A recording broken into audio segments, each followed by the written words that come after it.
Well, hello and welcome to Critical Weight Theory. So, this episode is kind of getting into an area that I've been wanting my podcast to explore a little bit more here and there, which is like science, trivia, and history. A little bit more of that. But anyway, there's a strange pattern in the history of human evolution. For a long time, we thought we understood it. A fairly simple progression, one species replacing another, a straight line leading to us. But the deeper these scientists look, the more the story falls apart. That narrative is not as strong as it might seem at first. And few discoveries capture that better than something called Dragon Man. you know, Back in 1933, in Harbin, a city in northeastern China, a laborer made a remarkable discovery. Buried in the ground was a massive human skull. Not quite like ours, but not entirely alien either. At the time, the region was under Japanese occupation, so instead of reporting it, the man hid the skull in a well. He kept it secret for decades. Only in 2018 did his family finally recover it and hand it over to scientists. And what they found was a bit on the extraordinary side.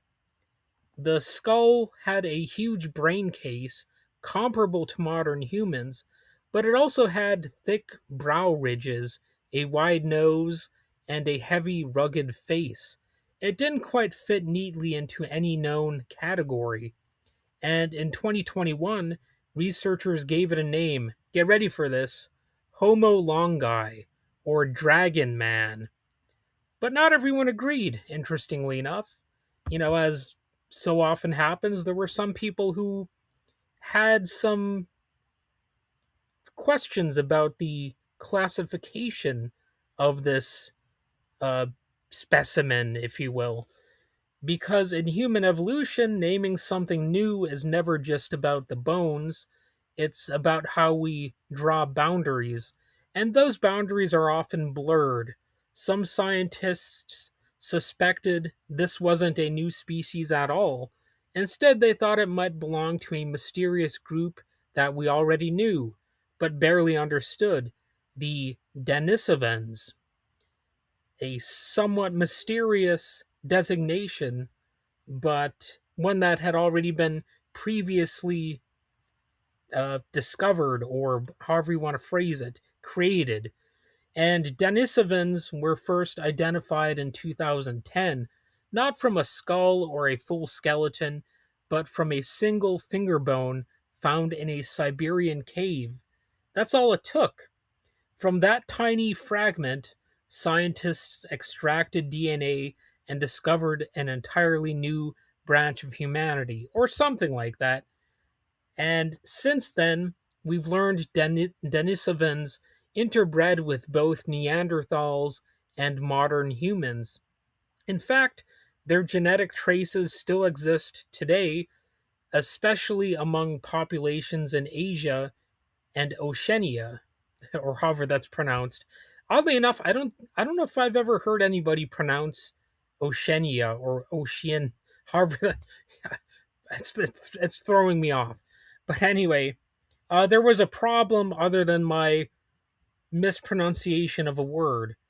We had their DNA, but we didn't really know what the Denisovans looked like.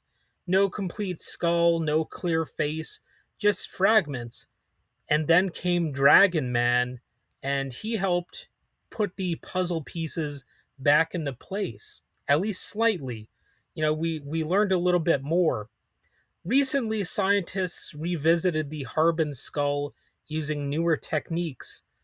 So it wasn't just traditional comparisons of bone structure, but actual molecular analysis. So they were able to dig deeper into this mystery. They couldn't recover full nuclear DNA, which is not unusual. DNA breaks down over time, but they did find something else: mitochondrial DNA preserved in dental plaque, and proteins from deep inside the skull. These are more durable, they last longer, and they told a relatively clear story. The Harbin skull is closely related to the Denisovans, and that means Dragon Man may not be a separate species at all. It may be the most complete Denisovan skull ever found. So, for the first time, we can start to picture them a little bit better, maybe a little bit more accurately. Not just as these genetic ghosts, but as if they are real people. So, the narrative is coming a little bit more into focus, and this discovery also fills a major gap in the fossil record. Until now, Denisovans were scattered across time and space, a tooth here, a bone fragment there, DNA in cave sediments, and now we see something bigger. They weren't isolated, they were actually widespread from Siberia down into East Asia, possibly even further. Often, you know, these sorts of things happen, and you learn that these these people, these ancients, were actually more interconnected than we had previously imagined. They traveled further, they probably did more things, and maybe they were more intelligent than, our own biased analyses might have us think. And other evidence backs this up. Denisovan DNA has been found in places like Tibet and Laos. Some of their genetic traits even survive today, like adaptations that help Tibetan populations live at high altitudes, or something like that. I don't really know exactly the science of that, but that's a theory anyway. So instead of a narrow, isolated group, we're looking at a flexible, adaptable population spread across a huge region. And it's something we can be a little bit more analytical about because we have some more information. So, some people might speculate this, others might speculate that, but we're getting maybe a little bit closer to the truth, the facts of the matter. And this is where things get interesting because the debate over Homo longi isn't just about one skull, it's about how science actually works, how we decide what counts as a species, and who gets to decide. So, for a long time, classification relied more heavily on physical features like the shape of the skull, the size of the brow ridge, and the structure of the jaw. But now genetics is changing that. Denisovans were discovered through DNA more than through just anatomy, and they didn't start as a clearly defined type, which raises a deeper question. What if human evolution isn't a tree with clean branches, but more like a tangled web? And that's a bit of an interesting question here. You've got populations mixing, separating, and reconnecting over time. Not entirely distinct species marching in sequence, but overlapping groups that are constantly or maybe near constantly interacting. In that world, categories like species start to feel a little less solid, more like tools we use rather than the truths we uncover. And the truth, the facts might be slightly more expansive than our initial assumptions. And it's not just genetics reshaping the story. New technologies are transforming how we understand the past in general. This thing called light detection and ranging, or LIDAR, and satellite imaging are revealing entire ancient cities hidden under jungles. You've got like these massive, complex societies that left no obvious trace on the surface, but more aspects of the human race are being discovered that were, in some cases, a little bit more literally buried. AI is helping researchers analyze huge data sets from climate patterns to trade networks, finding connections we couldn't necessarily see before. And I know that people, they condemn AI, they have nothing but disdain for it, but it's one of those other things where you kind of have to take the good with the bad. It can be perhaps helpful when it comes to scientific discoveries and assessing data. And there's even, from what I understand, a, a, a lot of success when it comes to resolving linguistic issues, when it comes to translating old texts or something like that.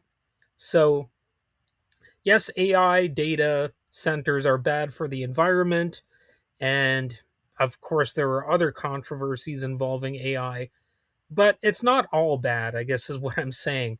And you know I think one of the main issues with AI is indeed the fact that as it's currently being done, it's just polluting the environment. It's, it's also putting some people out of work, of course, and there's speculation that it could put way more people out of work in the future. But at the same time, it can have some benefits as well, just like so many other things. Anyway, non invasive tools let scientists study fragile artifacts without damaging them, uncovering details about everyday life, not just rulers at the top and these cultural monuments, but we get a little bit more of a glimpse into how these people might have lived. The masses, not just some rulers or whatever. So piece by piece, history is becoming less about kings and empires or rulers in general, and more about people overall, how they moved, how they adapted, all that kind of stuff. And it's more like the bottom up story and not just the top down one. In fact, oddly enough, remember that the skull's discovery itself in this story kind of reflects that very premise. Had it been Had the skull been taken by soldiers during the Japanese occupation, it likely would not have been preserved and might have even been just destroyed, or any number of things could have happened. Maybe it would have just been some random memento that was lost through time, or just a weird family heirloom that nobody else ever learned about. Any number of things could have happened. Instead, it was hidden in a well from an occupying power, and that well's unique properties actually helped to preserve the skull, which is kind of interesting. It's like a quirky little aspect of the story, in addition to the fact that, the the skull could have been outright destroyed by the occupying force, or any number of things could have happened. So, yes, Dragon Man fits right into this shift away from a top down understanding of history and science. Now, of course, you could say that these scientists are themselves, elites of some kind, that they're the best and the brightest, and therefore they don't represent a pure bottom up understanding of the world. But, that's not really how things work anyway. You're always going to have some people with expertise at the top who are informing the the dumb masses down below, or however you want to phrase that. I'm not using the most diplomatic language there, but I'm just trying to drive the point home. You're always going to have some sort of experts who actually kind of deserve that designation as being experts. And meanwhile, you're going to have some rulers who are really just in power because they are cruel and conniving. So, in a way, this story represents a clash of those two ideas of what makes somebody an expert. Are they really experts because they have knowledge and understanding and technological prowess, or are some people just experts through inheritance or luck or something like that? The brutality of power. So that's still something we're really in the middle of at the moment, the fact that a lot of what's going on in the world, a lot of what we're focusing on is just these dumb and violent wars and whatnot, while the scientific and cultural advancements that are still underway are largely being ignored by our media. So that's why stories like this kind of get lost in the shuffle for a lot of people, even though I find them interesting. And I think a lot of people would find them interesting, but there's so much going on to distract us from these types of stories, including a lot of important stories that distract attention away from science and even learning about history. So this isn't just about a fossil, it's a reminder that the story of humanity is still incomplete, and that every new tool we build changes how we can see ourselves. And as the writer Octavia Butler once put it, all that you touch, you change. All that you change, changes you. The only lasting truth is change. So the same might be true for science itself. So next time you hear a simple story about human evolution, a straight line from past to present, it's worth remembering that it was never that simple, and we're only just beginning to see how complex things really are. Well, that's about it for this episode. I kind of am proud of it. Maybe I did a good job. I know I might have fumbled the ball on a few points. So if you have any corrections, let me know about what I got wrong in this episode. Also, of course, feel free to like and subscribe, and share the episode if you find it to be of a quality that's worth sharing. All right, that's about it, and you have a fantastical day.